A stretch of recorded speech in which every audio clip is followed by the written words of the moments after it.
नाज़रीन, ठडोलायार में आल पाकिस्तान वेलफेयर ऐं समाजी तंज़ीम तरफ़ां एसटीपी अॻवान अल्ताफ़ जसकाणी जे क़ातिलनि जी गिरफ़्तारी लाइ एहतजाजी मुज़ाहिरो कयो वियो। हुन हवाले सां रिसूता नसीर शाह जी ही रिपोर्ट।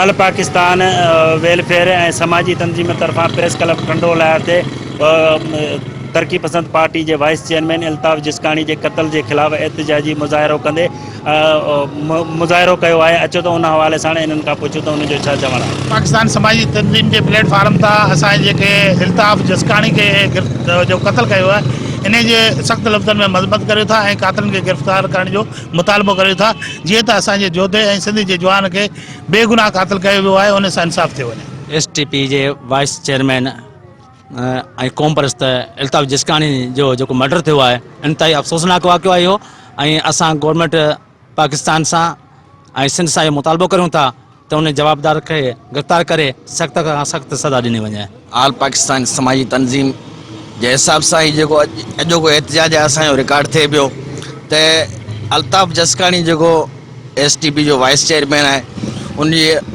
पोइरनि सां इंसाफ़ कयो वञे ऐं टनोलियारी आवाम खे उमेदु आहे त एसपी ख़ासि तौर टनोलियार सां गुज़ारिश आहे त हू कॉमेडी जोड़ियनि ऐं इन्हनि खे इंसाफ़ ॾियारनि। आल पाकिस्तान समाजी इदारे जे तरफ़ां अॼु एसटीपी जे वाइस चेयरमैन अल्ताफ़ जसकाणी जे कत्ल जे मुलज़िम आहिनि उन्हनि खे फिलफोर गिरफ़्तार कयो वञे। नाज़रीन, पाकिस्तान वेलफेयर ऐं समाजी तंज़ीम तरफ़ां प्रेस क्लब ठंडोलायार ते एहतजाजी मुज़ाहिरो कयो वियो आहे ऐं उनजो मुतालबो आहे एसएसपी ठंडोलायार खां ऐं इंतिज़ामिया खां ऐं सिंध हुकूमत खां त अल्ताफ़ जसकाणी जा क़ातिल फौरी गिरफ़्तार करे ऐं अवाम मां बेचैनी पंहिंजो ख़तमु कई वञे। कैमरामैन टीम सां गॾु नसीर मंद शाह, मेहरान टीवी।